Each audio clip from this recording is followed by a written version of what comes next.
Hello, ghouls. Welcome to Brave the Basement. I'm your host, the Ghoul That Rules. I'm your co-host, Black One Jack 2. If you enjoy getting a little scared, ghost stories, haunted houses, a believer in the supernatural, or maybe even a skeptic wanting to look at things from a different perspective, then this is the show for you.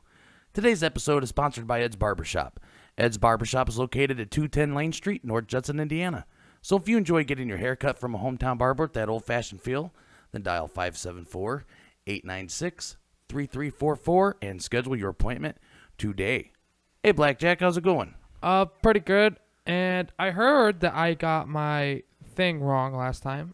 You did. So you predicted that it was going to be something with a haunted mansion, and it was actually a haunted boat. At least I got haunted, right? You got haunted. What? It's pretty easy when you have a paranormal podcast. So today's episode, Blackjack, we're going to do another ritual game. All right, that sounds cool. Going back to that OG style. That's right. So we already did Bloody Mary earlier this season, and now we are doing a game I'd never heard of. This one's new to me. It is called The Hooded Man. I've never heard of The Hooded Man. So you have no idea what it's about. Yep, that's pretty much it. So the Hooded Man ritual allows the player to access another dimension, which is called the other world. In this ritual, the player will call an entity to drive him to the other world. There's a lot of instructions on this one, Blackjack, so I'm just going to get right to it. So requirements to play this game, you need one corded telephone. I'm talking about the old-fashioned telephone. I was talking about like the one with the spinning dials. Oh, okay. If you use a cordless one, the ritual will not work. 2 black cords, each one must be approximately 50 centimeters or 1.6 feet long. 1 watch or pocket watch. 1 room to play the ritual, 1 table, 1 chair. So preparing the room, choose a room to play the ritual in. Leave the room as dark and silent as possible. It's pretty simple there, right? Calling the Hooded Man. It is recommended to play at night, and if you are playing with friends, only one is required to follow the instructions below. Go in the room you had previously prepared, sit down before the telephone, and count to 13. With the phone on the... Let me read this again, I'm sorry. With the phone on the cradle, dial the number 204-96-888. Tie one of the black cords to the telephone's handset. Use the cord to lift the handset and dial the number 255-15823. Count to 13 and put the handset down, but do not put it on the cradle. Approach your face to the handset and say, "Hi, I need a cab." Untie the first cord and replace it with the second one. By this point, you're going to go outside. If you see a black cab parked near your house with the lights on, open the door and get inside. If you are playing with friends, they should go too. If the door is locked, do not get in. It might be a regular car trying to break into it will get you in trouble. Yep. After you enter the car, lock the doors and make sure to be in a comfortable position. You will fall asleep in approximately 70 seconds. If you check below the driver's seat, you will find an iron hook and a dirty spoon. After you wake up, look at your watch. If your watch doesn't read 3:30 a.m., get out of the vehicle, go inside the room you used to call the cab, and destroy the 2 cords with fire. If your watch reads 3:30, you will fall asleep again in approximately 70 seconds. You will wake up again, but this time the car will be moving, and you will see a hooded man on the driver's seat driving the cab in a dark place. If you want to go back, say to the driver, "I have reached my destination." You will wake up in your starting location in front of the telephone you used to call the cab. Dial the number 2000082 in the telephone and say, "Thank you for the ride." Destroy the second cord with fire. The drivers, also called Hooded Man, are interdimensional agents who wear black vests with hoods. Some people believe that looking at their face leads the player to death, but there is no evidence for this. And some last second additional information. If you try to physically attack the driver, he will put you in the trunk of the cab. It is not known what happens next. If you talk to the driver, he will not answer. It is not known what happens if someone looks at the driver's face.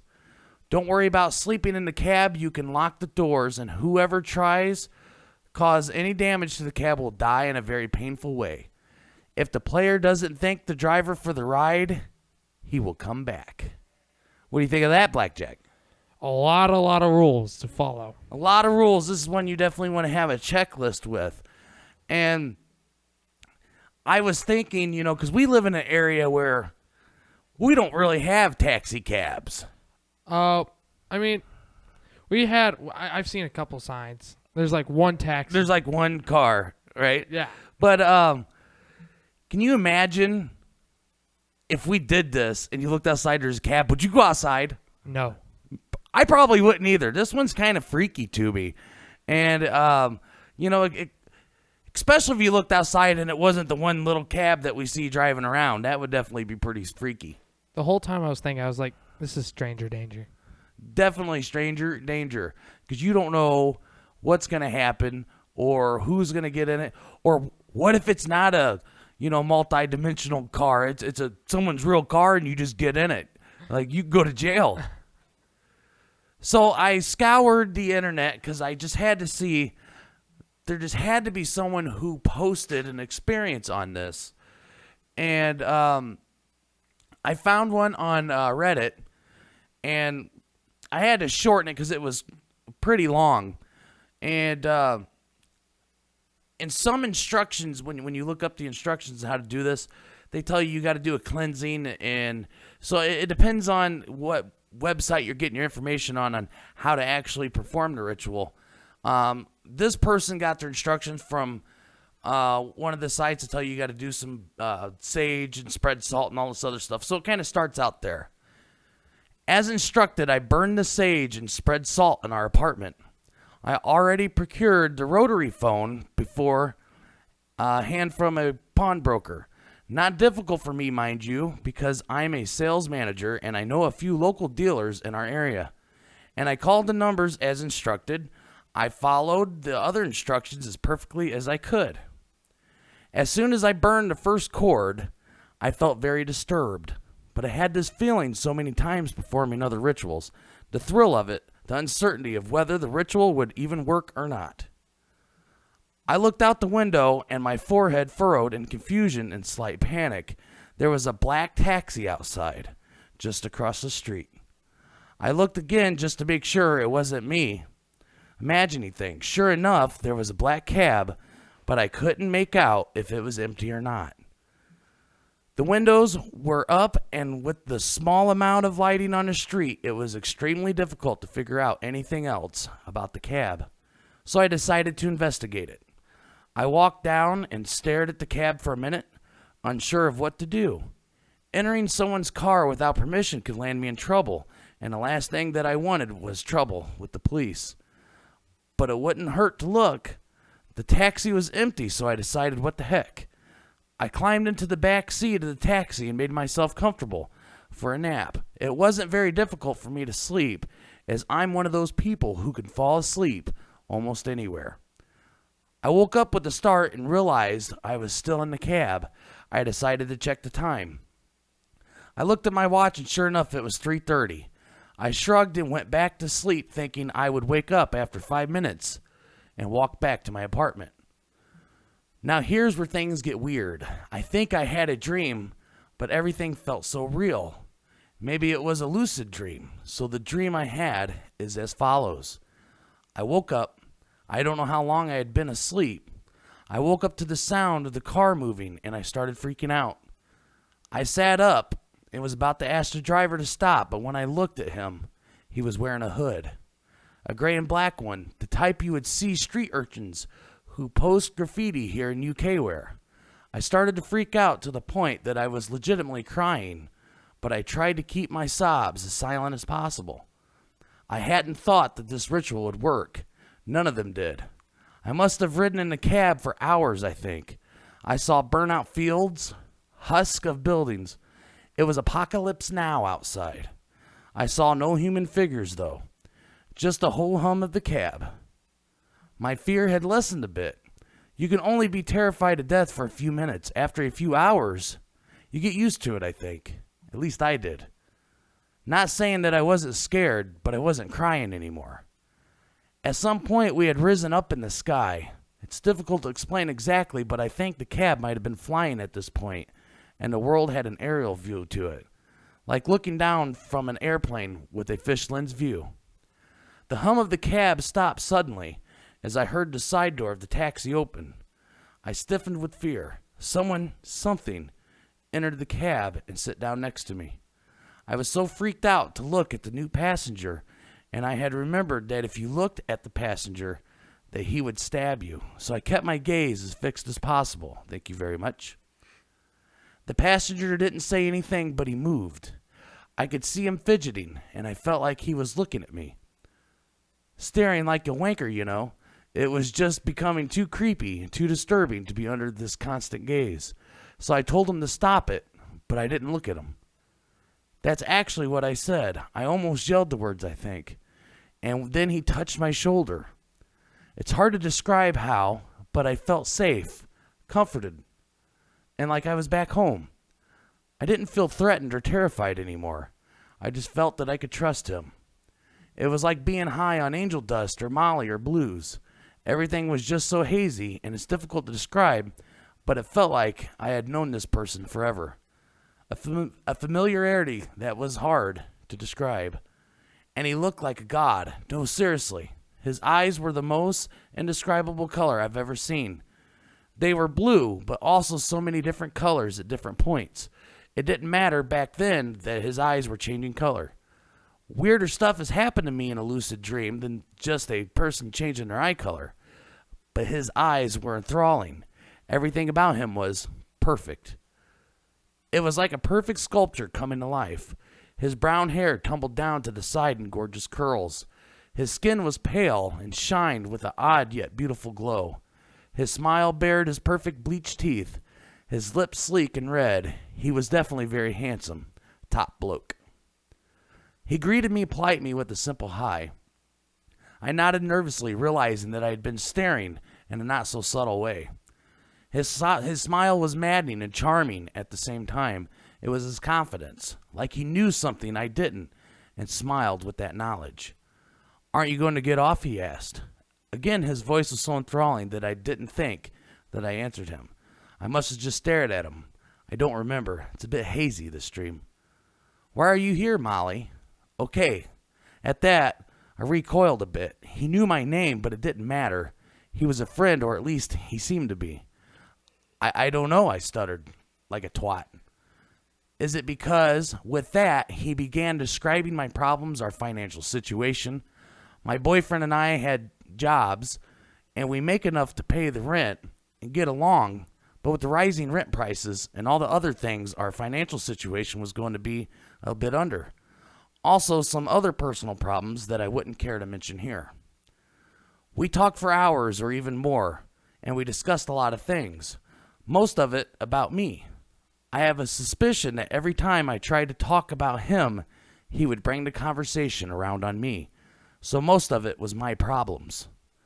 Many times through our conversation, he offered solutions and even told me that he could help me personally if I wanted. I politely declined because I don't know why. I just didn't want to be rude. And I didn't want to impose.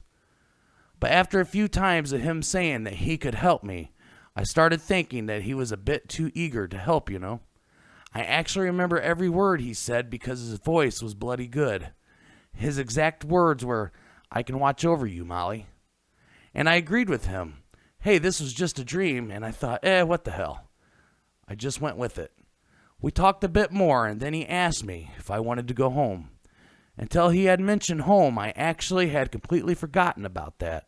I nodded, and I fell asleep in his lap. But I think I heard him speak to the taxi driver just as I was falling asleep.